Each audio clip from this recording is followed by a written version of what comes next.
Pinaghahandaan na ng DPWH ang pagsapit ng Semana Santa. Layo nitong matiyak ang kaligtasan ng mga biyaherong babiyahe sa mga probinsya ngayong Holy Week. Si Bernard Ferrer ng PTV sa Balitang Pambansa Live. Tama ka dyan, Naomi. Pinaigting ng Department of Public Works and Highways ang kanilang paghahanda sa Semana Santa. Kabilang na dyan ang paglalagay ng roadside assistance station sa mga pangunahing daan na tibiyak naman sa kaligtasan ng mga biyahero.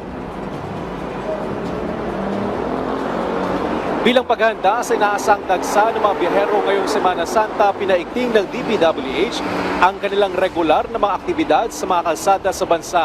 Alinsunod ito sa direktiba ni Pangulong Ferdinand R. Marcos Jr. na bigyang prioridad ang kaligtasan sa kalsada at kaginhawaan ng mga manlalakbay. Nireactivate ni DPWH Secretary Manuel Bonoan ang programang Lakbay Alalay na nag-aatas sa lahat ng regional at district engineering offices sa buong bansa upang tiyakin ang pagiging ligtas at bukas na mga national road. Bahagi ng nasabing inisyatibo ang pagtatayo ng pansamantalang roadside assistance station sa mga pangunahing kalsada at transport corridors.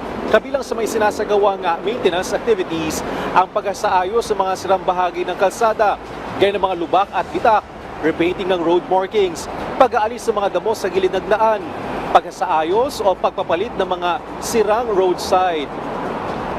Ipinagutos din ni Secretary Bonoan ang maingat na pagsasaayos ng schedule ng mga kasalukuyang proyekto sa kalsada.